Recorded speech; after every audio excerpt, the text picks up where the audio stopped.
Bonjour mes frères et sœurs. C'est une joie pour moi de me retrouver encore avec vous ce matin pour partager le message de l'Éternel en ces temps difficiles. Nous allons commencer par la prière. Père de grâce, nous voici ce matin venir encore en ta présence. Nous venons implorer ta grâce, ta miséricorde, ton amour et demandons que tu puisses nous accompagner pendant ce temps ici. Que ce soit les temps pendant lesquels nous t'écoutons parce que tu as toujours quelque chose à nous dire. Que ton Saint-Esprit nous assiste, qui nous apporte l'intelligence, la sagesse et le discernement afin de saisir le message que tu veux nous amener ce matin. Dans le nom de Jésus-Christ, nous avons prié. Amen. Frères et sœurs, je disais, c'est toujours une joie pour nous de pouvoir encore entrer dans vos maisons par ces moyens afin de pouvoir vous apporter le message de la part de l'Éternel notre Dieu. Ce matin, nous allons lire dans le livre d'Exode, au chapitre 6, à son verset 5, nous allons lire jusqu'au verset 9.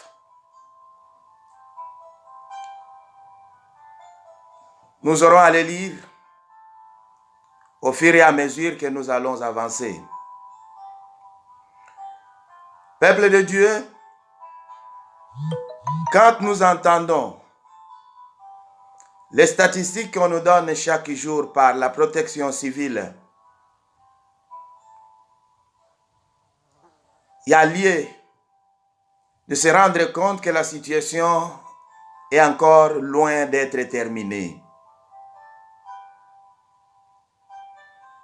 Et le peuple, quand nous les entendons, c'est comme si le peuple est découragé. Le peuple s'est rendu parce qu'il ne sait plus qu'est-ce qui va arriver enfin. Les gens se disent, mais est-ce que ceci va finir? Cela a commencé bien sûr, mais est-ce que ça va finir? C'est la question que plusieurs se posent. C'est vrai que la question mérite une réponse. Parce que le Dieu que nous prions n'est pas un Dieu sourd, n'est pas un Dieu muet. C'est un Dieu qui parle, un Dieu qui entend. On se posera peut-être la question de savoir, mais est-ce que Dieu écoute nos prières?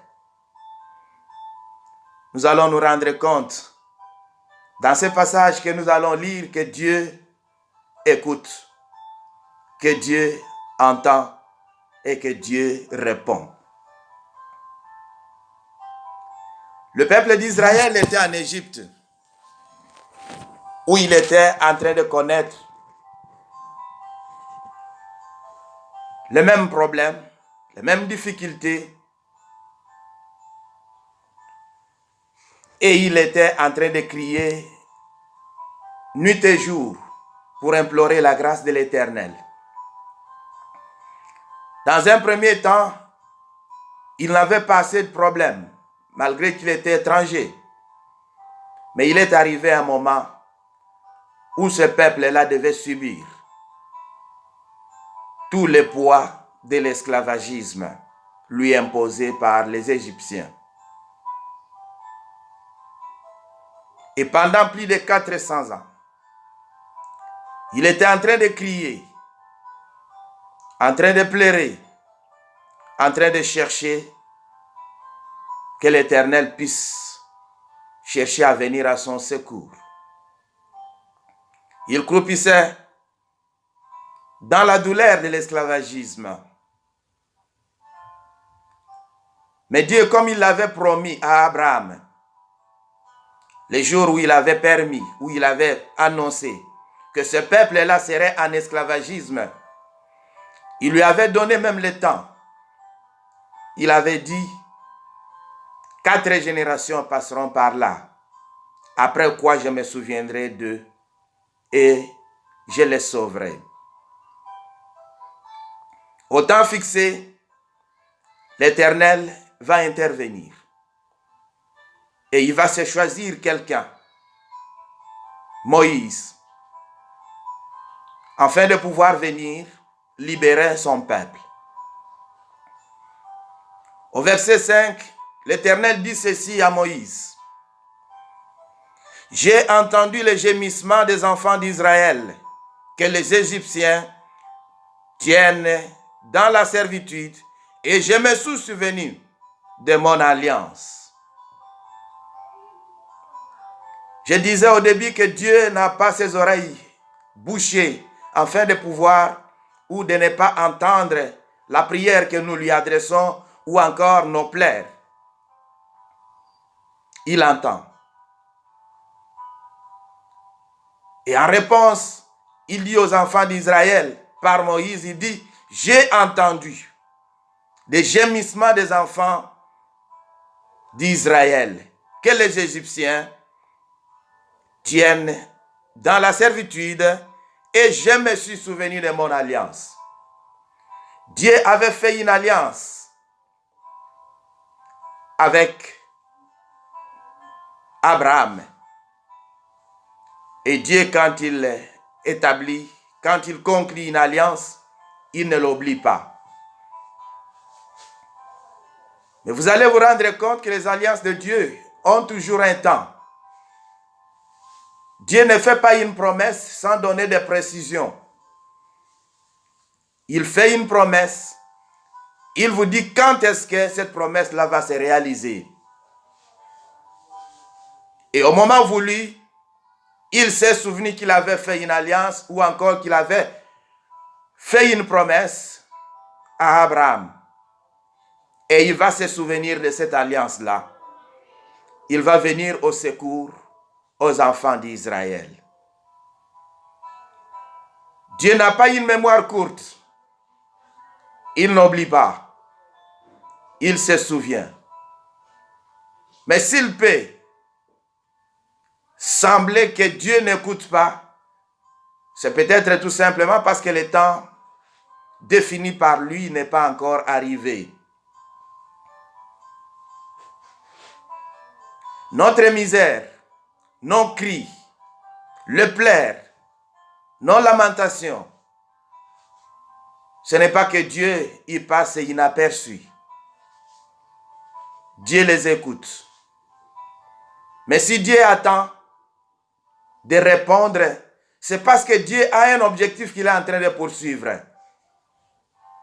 Et nous allons nous rendre compte dans les passages que nous avons ici, que ce n'est pas parce que Dieu voulait bien que ces enfants-là puissent continuer à souffrir qu'il attendait, mais tout simplement parce qu'il avait un objectif qu'il était en train de poursuivre. Et une fois cet objectif-là est atteint, Dieu réalise ce qu'il a promis. Quand nous passons au verset 6, il dit ceci, c'est pourquoi, là il parle à Moïse, dis aux enfants d'Israël, je suis l'Éternel, je vous affranchirai des travaux dont vous chargez les Égyptiens, je vous délivrerai de leur servitude et je vous sauverai à bras étendus et par des grands jugements. Je vous prendrai pour mon peuple, je serai votre Dieu et vous saurez que c'est moi, l'Éternel votre Dieu qui vous a franchi des travaux dont vous chargez les Égyptiens. Je vous ferai entrer dans le pays que j'ai juré de donner à Abraham, à Isaac et à Jacob. je vous les donnerai en possession, moi l'Éternel. Là, c'est l'Éternel qui parle. Il envoie Moïse. Il dit, va, c'est toi qui vas libérer mon peuple. Et il envoie un message fort. Il avertit les enfants d'Israël de ce qu'il va réaliser au milieu d'eux. Vous allez vous rendre compte que du verset 6 au verset 8, Dieu est en train de conjuguer 7 verbes. Le premier, il les conjugue disant, je vous affranchirai. Il conjugue le verbe affranchir. Dieu savait que le peuple d'Israël était en train de souffrir. Ils étaient chargés de travaux. Ils étaient chargés de corvées. Et l'Éternel dit, c'est moi l'Éternel votre Dieu. Je descendrai et je vous affranchirai. Il va conjuguer un second verbe. Je vous délivrerai. Ce n'est pas seulement qu'il va les affranchir des travaux, mais il va aussi les délivrer de la servitude. Aujourd'hui, tu es esclave du diable. L'Éternel a besoin de pouvoir te délivrer. Il continue et dit, je vous sauverai. Mais alors, là, il y a quelque chose que nous devons chercher à retenir. Parce qu'il dit, je vous sauverai. Et Dieu donne la manière par laquelle il va sauver. Dieu dit ceci, je vous sauverai à bras étendus et par des grands jugements. Vous allez vous rendre compte que le texte que nous avons choisi, nous pouvons bien aujourd'hui l'intituler « Dieu libère par des grands jugements ». Il dit « Je vous sauverai à bras étendus et par des grands jugements ». Il va continuer à conjuguer le verbe. Il dit « Je vous prendrai pour mon peuple ». Le verbe « prendre ». Je serai votre Dieu. Le verbe être. Et vous saurez que c'est moi, l'Éternel, votre Dieu, qui vous a franchi. Et là, nous allons aussi tirer une petite attention à cette phrase-là. Parce qu'un peu plus loin, nous allons dire les raisons pour lesquelles l'Éternel a fait que ce temps-là puisse passer. Il dit, vous saurez que c'est moi, l'Éternel, votre Dieu, qui vous a franchi des travaux dont vous chargez les Égyptiens. Il va continuer à conjuguer les verbes. Il dit, je vous ferai entrer dans le pays que j'ai juré de donner à Abraham, à Isaac et à Jacob. Et il finit par le verbe donner, disant, je vous les donnerai en possession, moi l'Éternel. Vous êtes en train de vous rendre compte ici que l'Éternel prend personnellement la responsabilité de pouvoir venir en aide à ce peuple qui était en train de croupir dans la souffrance, sous le poids de l'esclavagisme que leur avait imposé le roi d'Égypte et tout son peuple. C'est l'Éternel qui conjugue tous ces verbes-là. Il prend la responsabilité de pouvoir agir. Il a envoyé quelqu'un, il a envoyé Moïse. Mais l'Éternel ne dit pas que c'est Moïse qui va délivrer. Il ne dit pas que c'est Moïse qui va libérer. Il ne dit pas que c'est Moïse qui va affranchir. Mais il dit « je ». Il conjugue tous ces verbes-là au futur et à la première personne du singulier. Ce qui montre bien l'implication personnelle de Dieu dans la délivrance des enfants d'Israël. L'Éternel leur dit que ce n'est pas quelqu'un d'autre, ce n'est pas un ange qui viendra vous délivrer. Mais c'est moi qui dois vous délivrer. C'est moi qui va être à l'œuvre. C'est moi qui va être à la machine. C'est moi qui dois prendre la conduite de toutes choses. Là, c'est l'Éternel lui-même qui le dit. Nous, aujourd'hui, avec tous les problèmes que nous sommes en train de traverser, avec toute la situation qui est en train d'être secouée au jour le jour, nous ne devons pas penser que la solution viendra d'un homme. Dieu peut se choisir des hommes aujourd'hui qui viennent nous aider, qui viennent nous accompagner, ou encore qui viennent nous accompagner à la recherche de la solution. Mais ce ne sont pas ces hommes-là, ce ne sont pas ces femmes-là, ce ne sont pas ces grandes puissances qui vont donner la solution à notre problème. La solution à notre problème ne peut venir que de Dieu et de Dieu seul. C'est Dieu lui-même qui prend la responsabilité de pouvoir œuvrer. Il prend la responsabilité de pouvoir agir. Il passe bien sûr par les personnes. Mais ces personnes-là ne sont que des instruments. C'est pourquoi aujourd'hui, peuple de Dieu, j'aimerais vous demander ce matin ou encore vous dire ce matin de ne pas suivre tout ce qui est en train de se dire. Parce qu'aujourd'hui, les gens sont en train de s'attaquer aux enfants de Dieu. Comme pour dire, mais votre Dieu, votre Dieu, votre Dieu. Vous avez l'habitude de prier, de crier nuit et jour. Mais depuis que la maladie a commencé, la pandémie a commencé, où est votre Dieu? Il faut savoir leur répondre que la clé de la guérison, de la libération, n'est pas entre vos mains. Parce que vous n'êtes que des instruments. Mais c'est Dieu lui-même qui doit délivrer. C'est Dieu lui-même qui doit entrer en scène. Parce que l'Éternel ici, il envoie Moïse, bien sûr. Mais il ne dit pas, Moïse va vous délivrer, Moïse va vous libérer, Moïse va vous faire vous affranchir, il va vous faire ceci ou cela. Mais il dit, j'ai. C'est l'Éternel lui-même qui prend la responsabilité. C'est la raison pour laquelle nous avons l'habitude de pouvoir exhorter les enfants de Dieu à pouvoir regarder, non aux personnes, non aux grands, non aux chercheurs, aux scientifiques ou qui que ce soit, mais de regarder à Dieu parce que la solution est entre les mains de Dieu. C'est Dieu qui délivre, c'est Dieu qui libère. La situation que nous sommes en train de traverser n'a pas sa solution entre les mains des hommes. Parce que vous allez vous rendre compte que ces grandes puissances qui ont une technologie avancée, la médecine avancée, sont en train de peiner pour trouver la solution. Parce que si ça dépendait seulement des personnes, des milliers ou encore des milliards d'argent sont mis en jeu, mais jusque-là la solution n'est pas trouvée. Au jour le jour, nous apprenons que les gens continuent à mourir.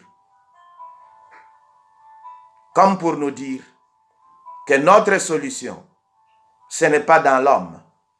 La solution est en l'Éternel. L'Éternel est la solution. C'est lui-même.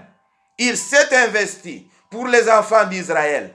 Il dit, j'ai entendu les cris des enfants d'Israël. Je suis descendu moi-même pour les délivrer. Et alors, il donne la mission à Moïse. Notre solution, c'est l'Éternel, notre Dieu. L'Éternel, aujourd'hui, peut bien se souvenir de son alliance. Il a fait une alliance avec toi. Le jour où tu l'as accepté comme sauveur et Seigneur, il a fait une alliance avec toi. Il t'a fait des promesses. C'est maintenant le temps de pouvoir lui rappeler cette alliance-là. Non pas parce qu'il ne se rappelle pas, mais parce que lui-même demande que nous puissions le faire. Il connaît nos besoins, mais il nous demande de pouvoir les exprimer. Il est descendu lui-même. Et il veut bien répondre. Et comme j'étais en train de dire au début, j'étais en train de dire que Dieu libère, Dieu sauve par de grands jugements.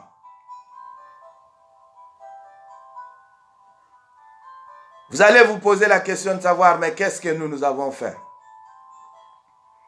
Les enfants d'Israël étaient en train de crier vers l'Éternel. Et l'Éternel a répondu. Si l'Éternel répond, c'est parce qu'il y a une demande quelque part. Aujourd'hui, au jour le jour, nous nous plaignons de nos autorités. Nous parlons, ou encore nous nous plaignons de la mauvaise gestion de l'État, ou encore de la chose publique. Ces cris-là montent vers l'Éternel. Nous nous plaignons du traitement que les grandes puissances sont en train de nous réserver. Ces cris-là montent vers l'Éternel. Nous crions au scandale pour tout ce qui se passe dans le monde. Même ce qui était hier caché, aujourd'hui ça se fait en plein jour. Ce que nous avions condamné hier, aujourd'hui nous sommes en train d'applaudir. Nous sommes en train de l'accepter parce que le mal s'est changé et est devenu bien. Et quand les enfants de Dieu pleurent, ils se plaignent, Dieu entend. Et Dieu descend pour réaliser son alliance. Il descend pour répondre aux besoins de ses enfants. Et quand il descend, il ne descend pas à la légère. Il descend avec de grands jugements. La Bible nous a dit, parce que Dieu a dit, je vous affranchirai à bras étendus et avec ou encore par des grands jugements. Ça, c'est lui-même qui le dit. C'est la Bible qui le dit.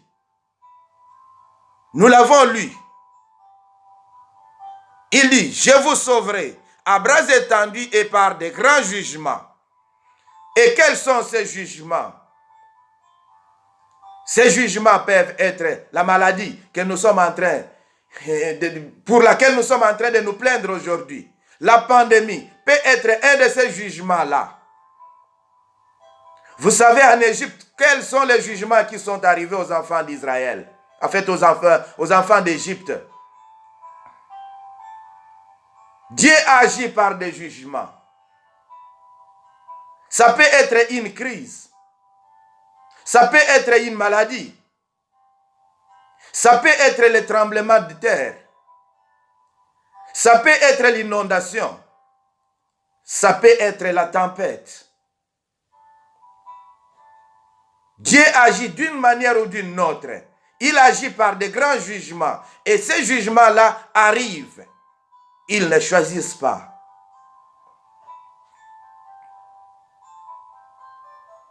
Aujourd'hui, nous sommes dans un de ces jugements-là. Nous sommes en train de le vivre. Mais ce qui est étonnant est que les enfants de Dieu, même ceux qui ont crié, ceux qui ont prié, et quand Dieu a accepté de pouvoir répondre par de grands jugements, les enfants de Dieu se plaignent. Les enfants de Dieu pleurent, ils pleurnichent. C'est comme si nous voulons une chose et son contraire. Nous demandons à Dieu de pouvoir intervenir et quand Dieu intervient, nous ne sommes pas prêts à pouvoir accepter la réaction de Dieu. Peuple de Dieu, quand nous faisons une demande, nous devons nous attendre à une réaction, à une réponse. Mais surtout, je vais vous conseiller que quand vous faites une demande, soyez prêts à accepter toute réponse. Parce que la réponse peut être positive ou elle peut être négative. La réponse peut amener les dégâts ou encore peut venir à la légère.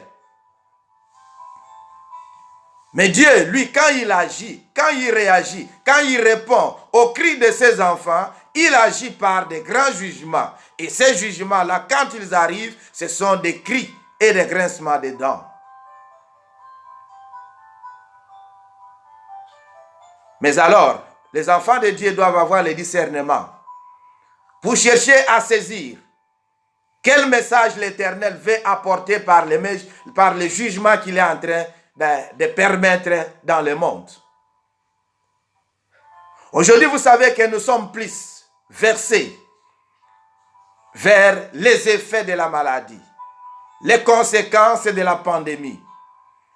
Mais nous avons oublié que ces histoires ont été déjà annoncées. Jésus-Christ a annoncé.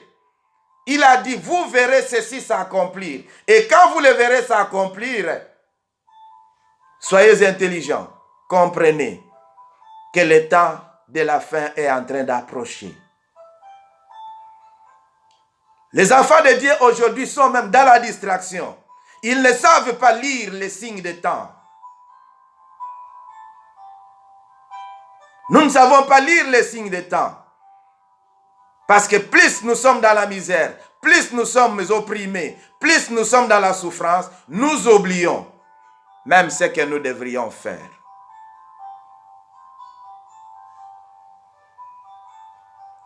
Et Dieu va dire quelque chose. Parce que Dieu savait qu'à un certain moment, même ceux qui devraient voir tous ces signes-là s'accomplir, n'accepteraient pas si facilement que cela était la volonté de Dieu. C'est ce que nous sommes en train de vivre aujourd'hui. La Bible dit au verset 9, « Mais l'angoisse et la dure servitude empêchèrent d'écouter Moïse. » C'est-à-dire que Dieu a donné à Moïse ce qu'il va faire. Il a annoncé aux enfants d'Israël comment est-ce qu'il va réaliser. Mais Dieu se rend compte qu'à cause de l'angoisse, à cause de la tristesse, à cause de la servitude, les enfants d'Israël n'allaient pas écouter si facilement Moïse. Aujourd'hui, nous sommes en train de vivre la même chose. La peur. Quand nous entendons les statistiques, quand on nous dit que le nombre de contagions est en train d'augmenter, quand on nous dit que le nombre de morts a augmenté, quand on nous dit que le nombre de ceux qui sont dans des soins intensifs est en train d'augmenter, nous perdons le contrôle et nous ne savons plus accepter la vérité de l'Éternel. Aujourd'hui, l'Afrique est en panique. Tout simplement parce qu'ils ont peur. Ils se disent, nous n'avons pas d'infrastructures adéquates pour faire face à cette pandémie. Et cela les empêche à croire ou même à écouter la voix de l'Éternel. Mais sachez que la peur, la misère, la souffrance, la servitude sont des techniques que le diable utilise. Parce que le diable, son problème, c'est quoi? Vous appauvrir de ce que vous avez droit. Chercher à vous déstabiliser. Chercher à soutirer de vous même la dernière espérance que vous aviez. De manière que quand vous allez vous retrouver démunis de tout, vous puissiez vous dire, non, je ne saurais pas le faire. Je ne saurais pas faire face. Et vous pouvez regarder vers lui. Ne l'écoutez pas, frères et sœurs. Ne le suivez pas.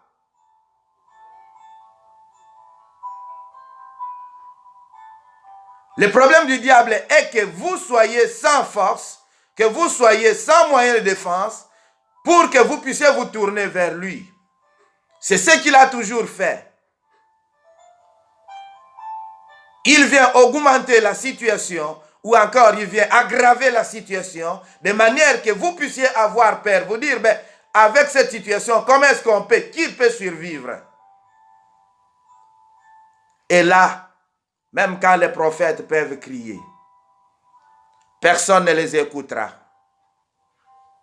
Parce que le diable vous a fait voir votre défaillance, votre faiblesse. Le diable, son problème, c'est qu'il vous fait comprendre que par rapport à lui, vous ne valez absolument rien. Il vous dépouille. De peu de puissance que vous avez, de peu d'autorité que vous avez. Et pour le faire, il ne peut passer que par des situations terribles qui viennent vous effrayer. Et je disais, ne l'écoutez pas. Et quand bien même nous pouvons avoir crainte, quand bien même nous pouvons avoir ce désespoir-là, peuple de Dieu, ne pensez pas que c'est nous qui commençons. Même Moïse, à qui Dieu a fait voir tout ce qui était nécessaire, à un certain moment, il a manqué de foi. C'est la raison pour laquelle quand Dieu va lui rappeler cet appel-là, il va lui demander de pouvoir partir. Moïse va donner une réponse à Dieu. Il dit, la Bible dit, et Moïse répondit en présence de l'Éternel, voici, je n'ai pas la parole facile. Comment Pharaon m'écoutera-t-il? Moïse voit son insuffisance. Il voit les défauts qu'il y a en lui. Et il se dit, mais comment est-ce qu'on va m'écouter? Parce que je ne parle pas facilement. J'aimerais vous demander, en cette journée, peuple de Dieu, de ne pas suivre, de ne pas vous asseoir sur votre faiblesse, sur votre incapacité. Parce que l'Éternel, lui, n'a pas écouté ce que Moïse a dit. Il n'a pas dit, oui Moïse, je t'encourage parce que tu ne sais pas bien parler, alors tu ne peux pas aller, je vais changer de personne. L'Éternel l'avait choisi, lui, et c'est lui qui devrait accomplir cela. Tu as été choisi, toi, pour sauver ta famille. Tu as été choisi, toi, pour sauver ta nation. Tu as été choisi, toi, pour sauver ce monde ici. Il ne faudrait pas que tu puisses avancer une raison aujourd'hui. Ta prière, aussi courte qu'elle soit, il suffit qu'elle soit avec une foi fervente, que l'Éternel l'écoutera et il répondra. Il n'a pas besoin que tu puisses être, je ne sais pas, un disciple, que tu puisses être un apôtre, je ne sais pas, bishop ou quoi que ce soit, pour que l'Éternel puisse t'écouter. Il ne suffit pas que tu sois celui ou celle qui a l'habitude de prendre 1 heure du temps pour prier. Non, ta petite prière a besoin d'être écoutée. L'Éternel l'écoutera et l'Éternel répondra. L'Éternel va dire quelque chose à Moïse, car nous passons déjà au chapitre 7. L'Éternel dit à Moïse, vois, je t'ai fait Dieu pour Pharaon. Et Aaron, ton frère, sera ton prophète. Toi, tu diras tout ce que je t'ordonnerai. Et Aaron, ton frère, parlera à Pharaon pour qu'il laisse aller les enfants d'Israël hors de son pays. Et moi, j'endurcirai le cœur de Pharaon et je multiplierai mes signes et mes miracles dans les pays d'Égypte. L'Éternel dit à Moïse, il ne faut pas que tu puisses te préoccuper. J'ai une solution bien simple. Je vais faire de toi un Dieu pour Pharaon. Enfant de Dieu, je te dis que tu es un petit Dieu pour tes ennemis. Tu es un Dieu pour tes ennemis. Tu es un Dieu pour la maladie. Tu es un Dieu pour cette pandémie. Elle ne peut pas te résister. Dieu fait de Moïse un Dieu pour Pharaon. Et il lui donne un prophète, son frère Aaron. Toi, tu diras ce que moi je vais t'ordonner. Et ton frère va le transmettre à Pharaon. Mais Dieu dit quelque chose. Moïse, ce n'est pas qu'au premier coup, à la première parole que tu vas prononcer, parce que j'ai fait de toi un Dieu, Pharaon va t'écouter. Il dit, je vais endurcir son cœur et je vais multiplier les signes dans ces pays d'Égypte. Depuis que cette maladie a commencé, tu as commencé toi aussi à prier, à implorer la grâce de Dieu. Mais Dieu n'a fait que faire passer le temps. Parce que Dieu a un objectif qu'il est en train de poursuivre. De l'autre côté, il a dit, je vais endurcir le cœur de Pharaon. C'est-à-dire que Pharaon sera là, il vous écoutera, mais il ne sera pas encore en mesure de pouvoir vous libérer, vous laisser aller. La maladie écoute. Les grands de ce monde ici écoutent, mais ils ne sont pas encore prêts à lâcher. La maladie n'est pas encore prête à lâcher. Parce que l'Éternel a encore quelque chose à faire. L'Éternel a encore quelque chose à réaliser. De même qu'il a dit qu'il devrait d'abord multiplier les signes dans les pays d'Égypte. L'Éternel a encore quelque chose à faire. Je vous demanderai de prendre patience. Parce que la solution n'arrive pas demain ou après-demain. Ça va se transférer d'une nation à une autre. Quand d'un côté, on sera en train de dire, oui, pour nous maintenant, nous avons une pause, nous avons trouvé la solution. De l'autre côté, on sera en train de pleurer. Ce n'est pas que nous le souhaitons. Mais Dieu a quelque chose, il a un message qu'il est en train de chercher à livrer. Et nous allons nous poser la question de savoir, mais pourquoi est-ce que Dieu pouvait endurcir le cœur de Pharaon?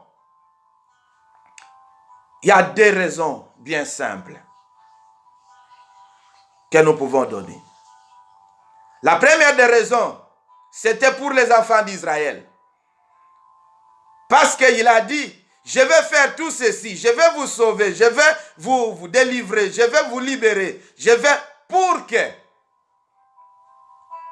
vous sachiez que c'est moi, l'Éternel, votre Dieu qui vous a franchi.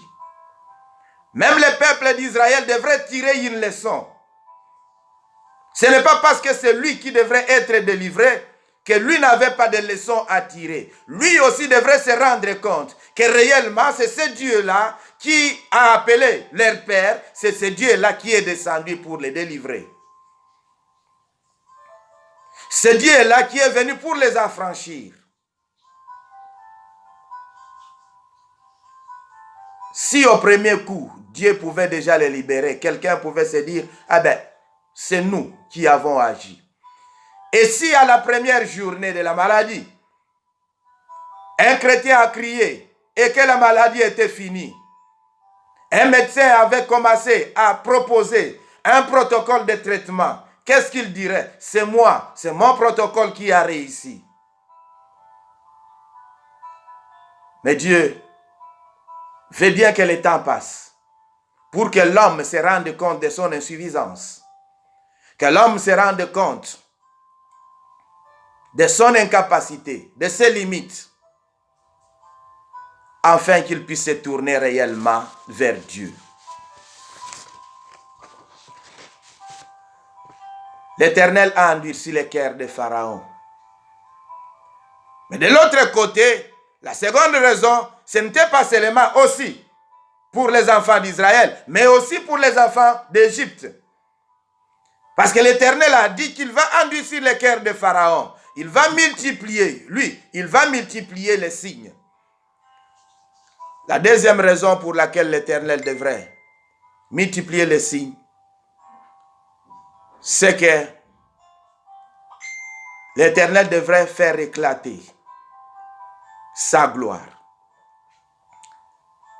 La Bible dit, quand les enfants d'Israël sont sortis, il dit, allez, mais moi je vais endurcir le cœur de Pharaon. Il va vous suivre. Il va penser que vous êtes perdus. Mais j'agirai un peu plus loin. La Bible dit, et Pharaon et toute son armée, ses chars, ses cavaliers, feront éclater ma gloire. Et les Égyptiens sauront que je suis l'Éternel, quand Pharaon et ses chars et ses cavaliers auront fait éclater ma gloire. Il avait fallu que le cœur de Pharaon soit endurci pour qu'il agisse, afin que la gloire de l'Éternel puisse être éclatée.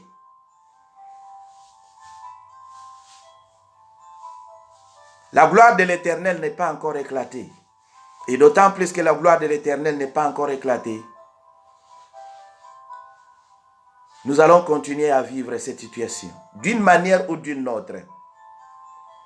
Quelqu'un pensera peut-être que je suis méchant. Je ne suis pas méchant, mais je suis en train de dire la vérité. Et pour cela, l'Éternel va donner une mission, un travail à chacun. Moïse et les enfants d'Israël se retrouvent devant la mer Rouge. Ils se retournent, ils regardent et ils voient que Pharaon et son armée sont en train de le suivre. Ils crient vers l'Éternel.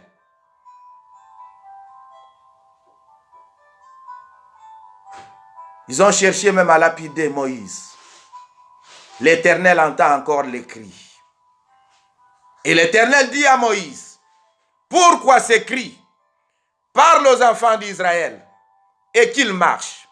Toi, lève ta verge, étends ta main sur la mer et fends-la.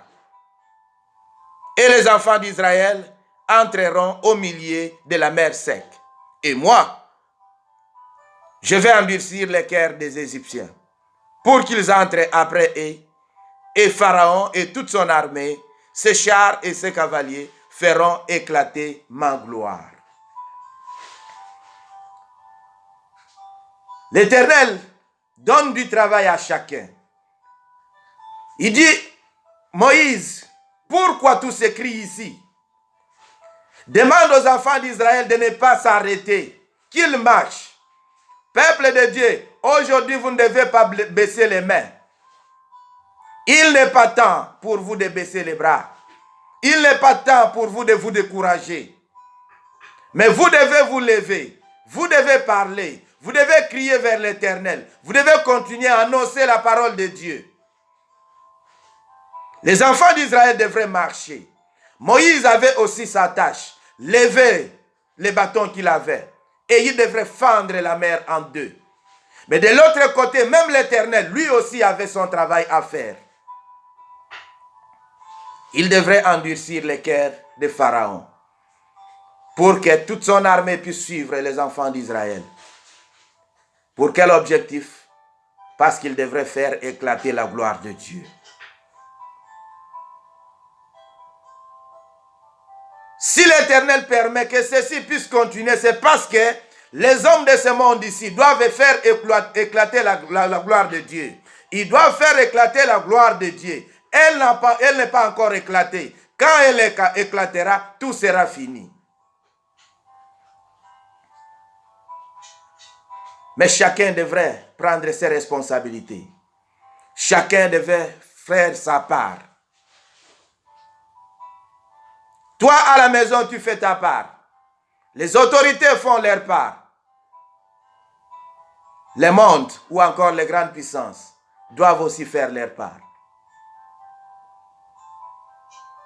Et si quelqu'un d'entre nous peut dire non, moi je ne fais pas ma part, ça c'est leur problème, Dieu va les confondre. Vous savez, Mardoché a dit à Esther, si toi tu ne peux pas intervenir, la délivrance pour les enfants d'Israël viendra d'ailleurs. Mais toi et ta famille, vous allez être exterminés. Si quelqu'un peut dire, non, moi je ne peux pas intervenir, moi je ne peux pas accorder, parce qu'ils m'ont fait ceci, ils m'ont dit cela, qu'il sache que la délivrance viendra d'ailleurs. Mais lui et sa famille, ils vont partir avec la pandémie.